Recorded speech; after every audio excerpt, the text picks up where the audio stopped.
நம்ம எல்லாருமே லைஃப்ல ஒரு ஸ்டேஜில் இதை பண்ணியிருப்போம். மெசேஜ் சென்ட் பண்ணியிருப்போம், ரிப்ளை வந்திருக்காது.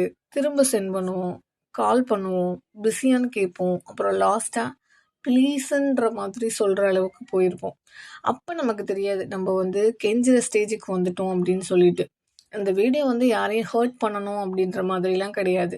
ஆனால் ஒரு ட்ரூத்தை ஜென்டிலாக சொல்லலாம். கெஞ்சுறதுங்கிறது லவ் இல்லை, கெஞ்சுறது ரெஸ்பெக்டும் இல்லை, அது பயம். இந்த ரிலேஷன்ஷிப் போயிடுமோ, இந்த ஆப்பர்ச்சுனிட்டி மிஸ் ஆயிடுமோ, இந்த பர்சன் இல்லாட்டி நம்மளோட லைஃபே எம்ப்டி ஆயிடுமோ, இந்த பயம் தான் நம்மளோட டிக்னிட்டியை ஸ்லோவாக ஸ்ட்ரிப் பண்ணுது. ஃபர்ஸ்ட் டைம் கேட்டால் தப்பில்ல, செகண்ட் டைம் ரிமைண்ட் பண்ணாலும் ஓகே தான். ஆனால் தேர்ட் டைமும் உங்களோட மைண்டில் ஒரு வாய்ஸ் இருக்கும், வேணான்னு சொல்லிடுவாங்களோ. அப்போவும் நம்ம ஸ்டாப் பண்ண மாட்டோம். ஏன்? பிகாஸ் நம்மளோட செல்ஃப் ரெஸ்பெக்டை விட அந்த அட்டாச்மெண்ட் பெருசாக இருக்கும். ஆனால் பெயின்ஃபுல்லான ட்ரூத் என்ன தெரியுமா? நம்ம எவ்வளோ கெஞ்சினாலும் நமக்கு முன்னாடி இருக்காங்கல்ல அந்த பர்சன், அவங்க ஒரு பவர்ஃபுல்லாக ஃபீல் பண்ணுவாங்க. அவங்க மைண்டில் ஒரு தாட் வரும், இது இல்லாட்டி இவங்களால சர்வை பண்ண முடியாது அப்படின்ற மாதிரி.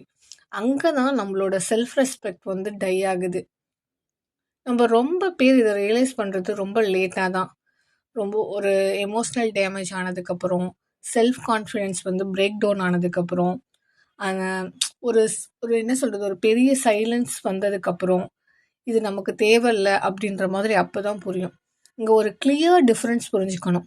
கேட்குறது தப்பு இல்லை, ஆனால் கெஞ்சுறது நம்மளோட வேல்யூவுக்கு எகென்ஸ்ட் ஆனது. இப்போ உங்களுக்கு ஒரு வேல்யூ இருக்குன்னு வச்சுக்கோங்களேன், அந்த இடத்துல நீங்கள் போய் எக்ஸ்பிளைன் பண்ணணும் தேவையில்லை, ரிப்பீட் பண்ணவும் தேவையில்லை, ப்ரூவ் பண்ணணும் தேவையில்லை. நம்மளோட இம்பார்ட்டன்ஸ் புரியலைன்னா அது நம்மளோட ஃபால்ட் இல்லை, அது நம்ம இருக்கிற பிளேஸ் தான் தப்பு. லைஃப்பில் ஒரு இந்த மாதிரி ஒரு ஸ்டேஜ் வந்துச்சு அப்படின்னா, நீங்கள் காமன் தூக்கி போட்டு போயிடணும். அது ஈகோன்னு இல்லை, அது செல்ஃப் ரெஸ்பெக்ட். ஒரு ஒன் திங் நல்லா கவனிங்க, ஆப்ஷன் இருந்தால் கெஞ்சுறதுக்கு அவசியம் இருக்காது. ஸ்கில் இருந்தால் நம்ம போய் ஒருத்தவங்கள்ட்ட கெஞ்சி நிற்கணும்னு அவசியம் இல்லை. கான்ஃபிடென்ஸ் இருந்தால் கன்வின்ஸ் பண்ண தேவையில்லை. உங்களோட வேல்யூ பில்ட் பண்ணுங்கள். உங்களோட லைஃப் பிஸியாக வச்சுக்கோங்க. உங்களோட ஆப்ஷன்ஸை ஃபீல் பண்ணுற மாதிரி பண்ணுங்கள். லாஸ்ட்டாக இதை சொல்கிறேன், நீங்கள் யார்கிட்டையுமே போய் கெஞ்சணும்னு உங்களுக்கு ஃபீல் ஆகுது அப்படின்னா,